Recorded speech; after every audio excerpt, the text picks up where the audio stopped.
আর্জেন্টিনার যারা সাপোর্ট করে তাদেরও অধিকাংশ দেখেনি কখনো, গতবার দেখেছে, তো গতবার তো চিন্তাও করে না আমার মনে হয়, এরা চিন্তা করে না কখনো যে এরা কাপ পাবে। তো এরা যেহেতু পেয়ে গেছে একবার, এখন তো এদের ফুটানি শেষ নাই, যদিও এদের মানে এদের তো দাঁড়ায় যেখানে সেখানে দাঁড়ানো যায় না এখন আর। তা আমার ধারণা এবারও যদি কাপ পায়, কোন আল্লাহ না করুক যদি কাপ পায়, তাহলে মনে হয় বাংলাদেশ থেকে চলে যেতে হবে আমাদেরকে। 7টা গোল ঠিক আছে ব্রাজিল খাইছে, দেন এমন কি কোনো দেশ নাই যে খায় নাই? তো এরা তো হচ্ছে শুধুমাত্র আমার মনে হয় যে করতে হবে, ব্যাশিং করতে হবে, এই জন্য বলে, পচানোর জন্য বলে, ফাইন।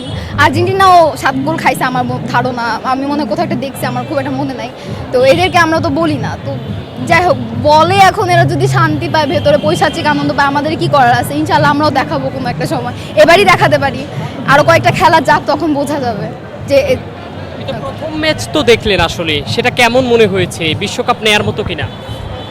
আমি যদি খুবই বলি যে মানে ওদের কোঅর্ডিনেশন খুব খারাপ ছিল, মূলত আরও ভালো করতে পারতো আমার ধারণা।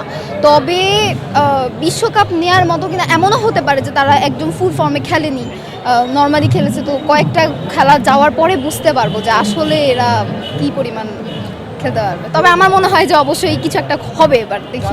মানে জার্মানি পুরনো স্মৃতি মনে করিয়েছে এরকম কিছু না, অনেক দেশই আছে যারা 7 গোল 7 গোল খাইছে। সেই যে এখন জার্মানি যেমন ক্রোয়েশিয়াকে 7 গোল দিল, তো এখন তো ক্রোয়েশিয়াকে কেউ 7 আপ যে বলতে যাবে না। আমাদের এখানে আমাদের হেটার্স বেশি, তো আমরা তো খুব মানে ওরা আমাদের ধারে। আমার মনে হয় যে আর্জেন্টিনা মেসি ছাড়া কেউ খেলা পারে না, আমার এটাই মনে হয়। বন্ধু বাহিনী আর্জেন্টিনাও 7 গোল খাইছে কোনো না কোনো একটা সময়, আমার ধারণা। হ্যাঁ, তো ও তো 6 গোল খাইছে, তো আমরা তো ওখানে যে বলতে যায় না, তাই না? আজকে আমি এখানে আসলে খেলা দেখতে আসি না, আমি বোনের বাড়ি গেছিলাম, ওখান থেকে আসছি, তো দেখলাম খেলা চলতেছে। তো স্পেন, আমি আসলে এই দলগুলো সম্পর্কে খুব একটা জানি না, সো আমি এমনি র্যান্ডমলি হাঁটাহাঁটি করছিলাম, চলে যাবো।